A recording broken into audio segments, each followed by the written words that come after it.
La paix et la grâce du Seigneur soient sur chacun de nous dans le nom de Jésus. Voilà, nous vous saluons dans le nom de Jésus-Christ de Nazareth. Ce soir encore, le Seigneur nous fait grâce de nous rassembler dans sa présence et de pouvoir bénéficier de ses paroles. L'apôtre Pierre a pu dire au Seigneur, tu as les paroles de la vie, à qui irions-nous? Alors nous avons engagé un enseignement, nous avons terminé un enseignement, disons le mercredi dernier, sur les 10 commandements. Nous osons espérer que vous avez été pleinement bénis. Profitez des enseignements, bien-aimés, c'est très important. C'est vrai que nous ne pouvons pas nous réunir physiquement, mais profitez de ces enseignements afin qu'ils agissent dans vos vies et qu'ils vous soient efficaces et avantageux. C'est très important. Nous avons l'habitude de dire qu'un enseignement est donné pour 2 raisons, de manière prophétique. Soit il concerne une situation dans laquelle vous vous retrouvez, soit il concerne une situation à venir. Mais peu importe la proportion prophétique dans laquelle l'enseignement agit, il est important que vous le preniez au sérieux. Prenez les enseignements au sérieux. Nous remarquons bien évidemment que beaucoup d'enfants de Dieu n'arrivent pas parmi vous à aller sur YouTube pour prendre des enseignements. Si vous pouvez regarder avec des frères, avec des sœurs, faites-le.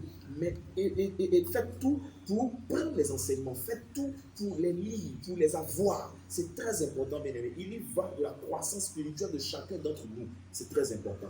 Il ne faut pas que cette situation crée un égard, crée un égarement, crée même de la distraction dans le cœur de chacun par rapport à la parole de Dieu. Nous devons rester basés sur la parole de Dieu. Voilà, que le Seigneur nous bénisse. Nous allons rapidement prier avant d'introduire cet enseignement pour aujourd'hui.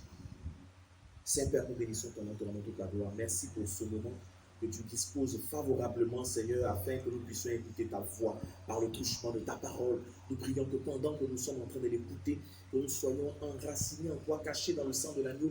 Prends le contrôle et donne chaque parole dans la bouche de ton serviteur pour nous faire du bien.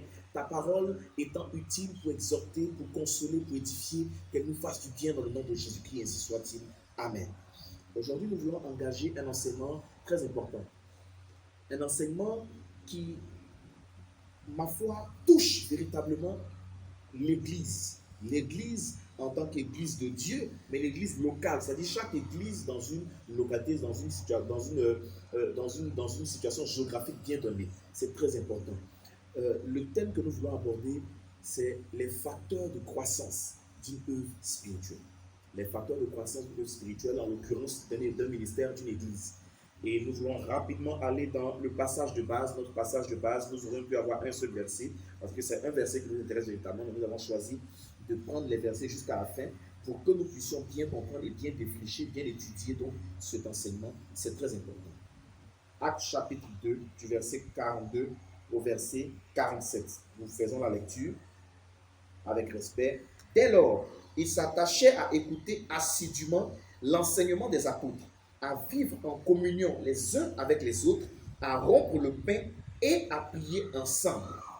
Tout le monde était très impressionné car les apôtres accomplissaient beaucoup de prodiges et de signes miraculeux. Tous les croyants vivaient unis entre eux et partageaient tout ce qu'ils possédaient.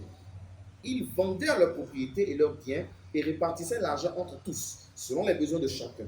Tous les jours, d'un commun accord, ils se retrouvaient dans la cour du temple. Ils rompaient le pain dans les maisons et prenaient leur repas dans la joie avec sympathie de cœur. Verset 47, ils louaient Dieu et le peuple tout entier leur était favorable. Le Seigneur ajoutait chaque jour à leur communauté ceux qu'ils sauvaient. Alors, les versets les plus importants ici sont le verset 42 et le verset 47. Donc, je veux rapidement relire le verset 42, qui est vraiment le verset de référence et de base de cet enseignement, et le verset 47 qui vient pour renchérir, pour ouvrir davantage notre compréhension de ce que nous voulons dire. Verset 42, dès lors, ils s'attachaient à écouter assidûment l'enseignement des apôtres, à vivre en communion les uns avec les autres, à rompre le pain et à prier ensemble. Alors, vous avez votre Bible pour souligner rapidement l'enseignement des apôtres, communion les uns avec les autres, rompre le pain et prier ensemble. Soulignons l'enseignement des apôtres, le verset 42. L'enseignement des apôtres, vivre en communion, vivre en communion les uns avec les autres, vivre en communion les uns avec les autres. Vous soulignez également rompre le pain et vous soulignez prier ensemble. Ce sont des éléments très importants. Alors nous allons au 47, verset 47 qui dit « Ils louaient Dieu et le peuple tout entier leur était favorable. le Seigneur ajoutait chaque jour à leur communauté ceux qu'il sauvait. Veuillez également souligner dans votre version. Chez moi ici, c'est le Seigneur ajoutait chaque jour à leur communauté ceux qu'il sauvait. Chez vous, cela veut dire que le Seigneur ajoutait chaque jour au nombre de ceux qui étaient sauvés. Dans la version 8 secondes par exemple. Voilà. Donc c'est très important. Alors, déjà, vous devez comprendre qu'aucune œuvre spirituelle ne se développe, aucune œuvre d'ailleurs, ne se développe dans le vide, ne se développe par hasard. Il y a toujours des facteurs. Un facteur, bien sûr, étant l'ensemble des éléments produisant un résultat. C'est très important. Un facteur étant l'ensemble des éléments produisant un résultat. Alors, il y a toujours des raisons. Vous savez, personne ne peut grandir, ne peut émerger dans le vide. Tous ceux qui émergent dans le vide se retrouvent également par ce même fait du hasard à la rue. C'est très important.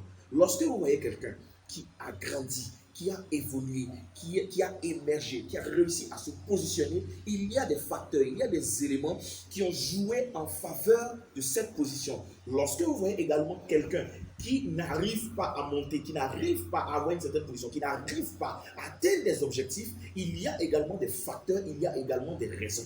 Alors, pour qu'une œuvre, bien qu'étant appelée de Dieu, une œuvre spirituelle, en l'occurrence ici le ministère, l'Église, parce qu'une œuvre spirituelle, ça peut être une ONG chrétienne, ça peut être un orphelinat chrétien, et beaucoup de choses j'en passe, voilà. Mais nous, ici, nous parlons d'un ministère, d'une Église. Alors, pour qu'une œuvre spirituelle produise, porte des fruits, connaisse la croissance dont elle a besoin, sinon pour laquelle elle travaille d'arrache-pied, il est important qu'elle remplisse 4 éléments.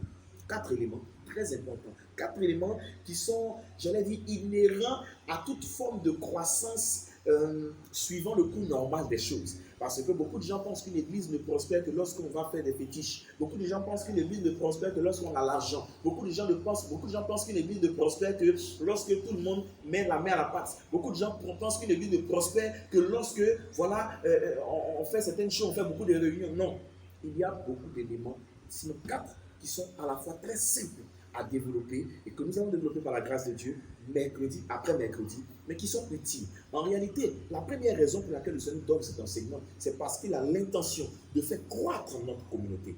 La première raison pour laquelle le Seigneur demande de distiller cet enseignement, c'est parce qu'il a l'objectif, il a pour viser, il a pour programme de faire grandir cette église. Mais s'il doit faire grandir cette église, il doit nous emmener à comprendre ce qui est nécessaire, la part que nous avons à jouer.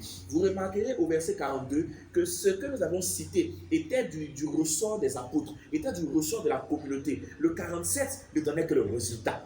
À cause de ces différents éléments que nous avons cités depuis le verset 42 jusqu'au verset 46, au 47 finalement le résultat c'est que le Seigneur ajoute chaque jour à leur communauté. C'est bizarre, ma version m'intéresse ici parce qu'à leur communauté dit que peut-être qu'il y avait d'autres communautés. C'est la raison pour laquelle vous pouvez comprendre que certaines églises croissent et d'autres ne croissent pas du tout et d'autres décroissent. Et il est important dans chaque saison, pour chaque raison, de chercher à comprendre qu'est-ce qui est en train de se passer. Alors, à leur communauté, le Seigneur ajoutait. Alors, vous savez, souvent, j'ai appris une chose avec le Seigneur. Souvent, nous constatons, par exemple, qu'il y a un moment où, par exemple, une telle communauté est en vogue, comme on le dit. Et puis, beaucoup de gens vont vers là-bas. Donc, on ne comprend pas ce qui se passe. Beaucoup de gens arrivent. Je me rappelle à l'époque où mon père spirituel dominait carrément cette commune de Yopougon, où des gens venaient. Ah, Dieu m'a donné de venir ici. Dieu m'a envoyé ici. Dieu m'a fait ceci. Des gens, j'ai vu en songe. J'ai vu le papa en songe. J'ai vu comme ça. Dieu, le Seigneur faisait ce qu'il était en train de faire. Ce qu'il a dit ici dans le livre de Actes, chapitre 2, verset 47. Il ajoutait chaque fois à cette communauté. Alors, lorsque Dieu retrouve les éléments que nous allons enseigner dans une communauté, il ajoute. Cela dit quoi? Cela dit que au-delà de l'évangélisation, au-delà des œuvres caritatives, au-delà des prières, au-delà des efforts qu'on fait, c'est le Seigneur qui ajoute, c'est le Seigneur qui retranche, c'est le Seigneur qui fait croître, c'est le Seigneur qui fait décroître. On ne peut pas aider Dieu, on n'aide pas Dieu à faire croître une œuvre qui lui appartient, on n'aide pas Dieu à faire grandir une œuvre qui est de lui. Non seulement il y a un temps, mais il y a des actions que Dieu nous demande. Le temps et les saisons, les circonstances appartiennent au maître de telles circonstances qu'il est. Mais nous avons des actions qui sont de notre sort. Et nous voulons aller rapidement en citant ces différents facteurs de croissance d'une œuvre spirituelle. Premièrement, l'enseignement des apôtres. Et nous allons développer cela à partir du mercredi prochain. L'enseignement des apôtres. C'est très important. Deuxièmement, la communion les uns avec les autres. Dans d'autres versions, la version Louis II, c'est la communion fraternelle. La communion les uns avec les autres. Troisièmement, la fraction du pain. Ici, on dit rompre le pain. Voilà, la fraction du pain, c'est très important.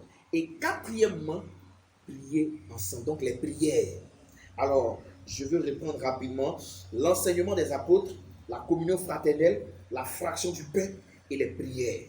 Ce sont les 4 éléments, bien aimés, qui permettent à une œuvre spirituelle, à une église, à un ministère de grandir, d'émerger et de booster le monde, d'aller par toutes les nations, faire de toutes les nations des disciples, d'aller plus loin et d'être reconnus dans le monde. Si nous marchons selon ces 4 facteurs qui peuvent paraître simples, mais qui sont très puissants, nous ne serons pas surpris de voir que cette vision va se répandre partout, par la grâce de Dieu. C'est très important. Alors, nous voulons déjà que vous puissiez retenir ces 4 éléments. Et le mercredi prochain, nous allons rentrer de plein pied dans l'enseignement en développant les 2 premiers facteurs. Les 2 premiers facteurs que sont l'enseignement des apôtres, c'est très important, l'enseignement des apôtres et la communion fraternelle. Les 2 premiers éléments qu'il nous faut au sein de cette église, les 2 premiers éléments qu'il nous faut dans cette vision pour connaître une expansion et une explosion sans pareil. Bien-aimé, je veux le dire avec assurance, aucune œuvre spirituelle n'a émergé véritablement de Dieu sans ces éléments. Aucune. Est-ce que ça veut dire qu'il n'y a pas de tard dans les églises? Non, nous le toucherons tout au long de l'enseignement. Est-ce que ça veut dire qu'il n'y a pas d'imperfection dans les églises? Non, nous aurons l'occasion de le dire tout au long de l'enseignement. Nous voulons simplement dire que si notre église veut aller loin, nous devons marcher selon ces 4 normes qui ont fondé l'église primitive et qui ont permis à l'église primitive, la première de toutes les églises, d'aller jusqu'aux extrémités de la terre, afin que nous recevions l'évangile et que nous nous donnions à Jésus aujourd'hui. Bien-aimés, il ne suffit pas de dire que nous aimons notre église. Il ne suffit pas de dire que nous aimons le ministère. Il ne suffit pas de dire, oui, le Michel et là, c'est ma famille. Il ne suffit pas de dire, oui, papa Kouré, là, c'est mon père. Non. Il faut marcher selon les enseignements que nous te donnons. Il faut pratiquer les enseignements que nous vous donnons. Il faut rester connecté, il faut rester branché, il faut mettre en pratique, il faut vivre, Michel, et il faut avoir la mentalité du Seigneur par cette église. Alors, marchant des mêmes pas, nous atteindrons la destination que le Seigneur nous donne. C'est très important. L'apôtre Paul ne dit-il pas, au point où nous en sommes, marchons tous des mêmes pas. Marchons des mêmes pas, pratiquons les enseignements. Alors nous prions rapidement pour que la grâce du Seigneur soit avec nous durant tout cet enseignement, mais à nous également de nous disposer, de ne manquer aucun mercredi, mais surtout de prendre ces enseignements à cœur. Vous savez, ne pensez pas que parce que les enseignements sont sur le net, ils ne sont pas comme ils sont à l'église. Non, les enseignements sont via le net, mais ils vous sont donnés directement. Recevez-les à vous-même, comme si vous étiez à l'église. Prenez-les au sérieux. Priez avant de recevoir les enseignements, avant d'écouter les enseignements, de lire les vidéos. Priez quand vous finissez de lire les vidéos. Priez, c'est très important. Notre but n'est pas de nous faire de la publicité, mais de permettre à l'église de continuer de travailler, de continuer d'agir, de permettre à la parole de Dieu de continuer d'être relâchée malgré les obstacles physiques. Prenez cela en compte, je vous en prie. Prions ensemble au nom de Jésus. Seigneur, nous te disons merci. Merci encore pour cet enseignement qui te plaît d'ouvrir, Seigneur, cette semaine. Merci pour cette nouvelle session d'apprentissage. Oh, dont tu nous fais grâce, Seigneur. Nous prions que tu disposes nos esprits, que tu connectes nos esprits, que toute cette communauté soit branchée, connectée, Seigneur, à chacune de ces paroles, à cet enseignement si précieux. Pour nous tous qui voulons la croissance de cette communauté, pour nous tous qui voulons que cette communauté aille loin, soit répandue de la même manière que les disciples et les apôtres, les membres de l'église primitive ont réussi leur mission sur la base de ces 4 facteurs, de ces 4 éléments qui ont produit donc ce résultat de croissance, de réveil exponentiel. Merci de nous aider dans ces choses. Dispose-nous, que chaque parole soit ointe, cet esprit, et que chaque élément, chaque parole ointe rentre avec cette onction en nous et nous change, nous transforme pour nous amener dans le sens de la pratique de ces éléments pour la gloire de ton nom par cette vision. par cette communauté. Sois avec chacun de nous. Sois avec chacun et que ceux qui ne prient pas, Seigneur, nous prions spécialement pour eux, que tu les aides à prier. Ceux qui ont perdu leur vie de prière, Esprit de Dieu, réveille-les au nom de Jésus. Que le feu de la prière se réactive, se rallume en eux au nom de Jésus-Christ. Que ceux qui n'arrivaient pas à méditer, Esprit de Dieu, c'est toi qui appelles à ta table, convoque-les à ta table, qu'ils brûlent en eux le feu de la méditation, qu'ils désirent méditer, qu'ils désirent te découvrir, qu'ils te cherchent dans le nom de Jésus. Que ceux qui avaient perdu un don spirituel par négligence, par mépris, le retrouvent maintenant. Nous déclarons la restauration de ce don dans le nom de Jésus. Ceux d'entre nous qui étaient malades quelque part reçoivent la guérison au nom de Jésus. Ceux d'entre nous qui étaient attaqués dans des songes, attaqués même, Seigneur, par les enfants, ceux dont les enfants étaient attaqués, les maisons, les emplois, les circonstances, toutes ces choses, Seigneur, tu les aides et tu les soutiens par ta droite puissante au nom de Jésus-Christ. Tu leur donnes la victoire dans tous leurs combats au nom de Jésus-Christ. Sois avec chacun de nous. Seigneur, en tant qu'homme de Dieu, en tant que pasteur, nous ne pouvons pas nous rendre partout, mais toi, tu es là. Et la Bible dit que tu es plus proche de nous que notre propre cœur. Sois proche de chacun, aide chacun, restaure chacun, pourvois aux besoins de chacun. Ceux qui avaient des soucis, pourvois par tes anges et qu'ils aient à manger au nom de Jésus de Nazareth. Seigneur, ceux qui n'arrivaient pas à prier, qui se trouvaient dans une période de distraction, qui étaient attaqués moralement, qu'ils soient restaurés au nom de Jésus-Christ. Que la liberté de l'Esprit vienne en eux au nom de Jésus. Par l'onction du Saint-Esprit maintenant, que la grâce de Dieu arrive jusqu'à vous.